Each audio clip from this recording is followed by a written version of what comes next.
Hi everyone. Today is the first Sunday of the month, and that means any and all exhibits at the Dallas Museum of Art are free. She's a bit gloomy outside today, but I think it's the perfect weather for us to enjoy some art. There are 2 new exhibits on show right now that I really want to check out. The Impressionist Revolution from Monet to Matisse, and When You See Me, Visibility in Contemporary Art History. Thankfully, the museum wasn't as packed as it usually is, and I got to really spend time with the pieces. First up is the Impressionist Revolution exhibit, all of which are DMA holdings that celebrate the works from notable painters like Mauresot to Cezanne, who rebelled against the traditional and formal art convention at the time in the 19th century. And there's a reason why these painters are so revered throughout time and history. They're masters of light.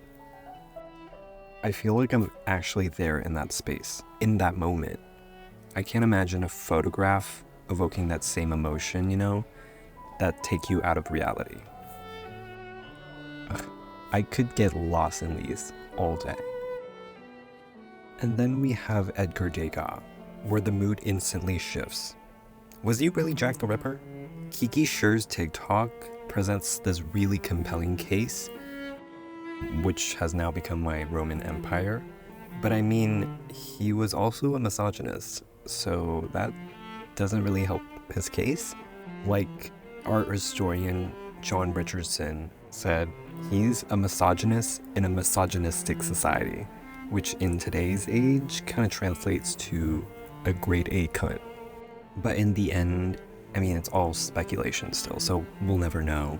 But in a way, this revived publicity of Edgar Degas has made his paintings more interesting, I think.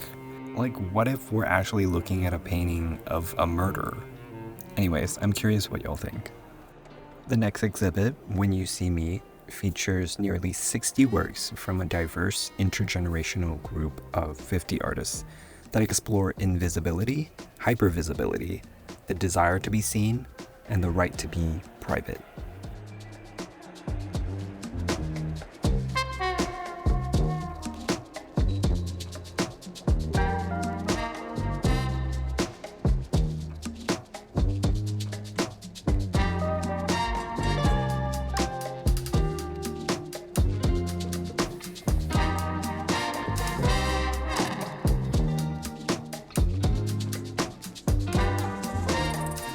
This piece stuck with me in particular. The End of Anger by Rashid Johnson, an American artist, appears to portray a wall in a home that's made up of mirrored tiles with black splotches on them. And there are shelves on display that hold books with the same title as the work itself, a vinyl record, shea butter, and oyster shells. The work explores Johnson's identity by incorporating the artist's personal belongings, but placing it in a larger African-American cultural and historical context. And I later learned that these are items that were common in his childhood. And the imperfect reflective surface invites the viewer to reconsider and consider how their own individual identities messily fit within the continuum of past generations and humanity as a whole. Okay, initial thoughts. I really enjoyed that.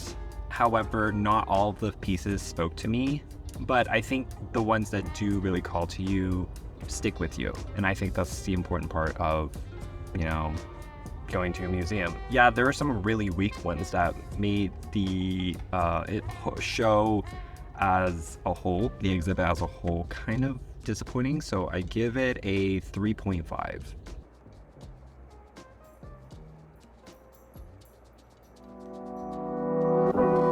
So today is Saturday, and Cris Wiley Fine Arts Gallery is having an opening reception at 4, where Kelly Vance will be showing her 5th collection, so I thought I'll go check it out. But first, I'm going to get ready, walk the dogs around the neighborhood, and maybe get some reading done. And I'm very much looking forward to it. I mean, I'm always looking forward to seeing art, but it'll be my first time at the Cris Worley gallery, so I'll also be experiencing a new space. Titled Don't Abandon Me, the collection is a series of moments that balance on the edge of uncertainty, uncertain of what happened and what happens next. We as a viewer are removed and unsure how to empathize.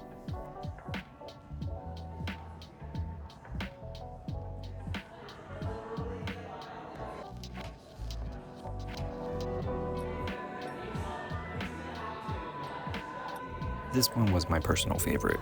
The red-hot scissors instantly catch your focus. The background is relatively cool and calm. This juxtaposition can highlight the scissors as either a tool or a weapon. And I can see how our own personal cultural biases can creep in and fill the ambiguity with possible versions of a story. And I love that Vance keeps it intentionally ambiguous. I also really enjoy Vance's use of hair and tactility. It really sets the intimate environment.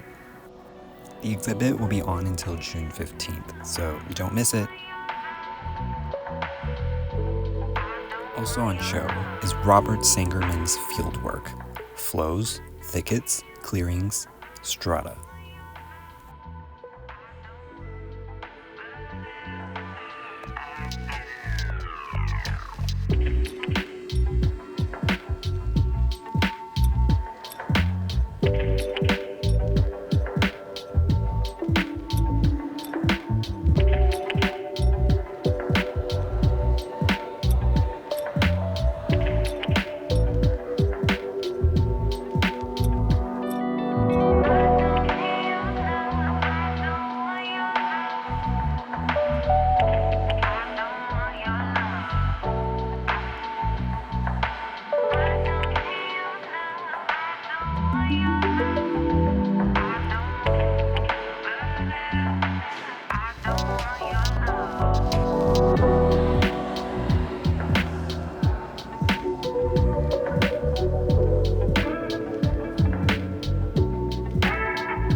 Check out these works while they're still there.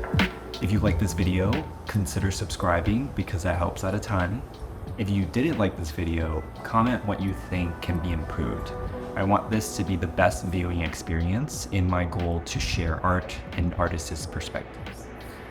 Anyways, thank you for watching. I'll see you in the next one. Ciao.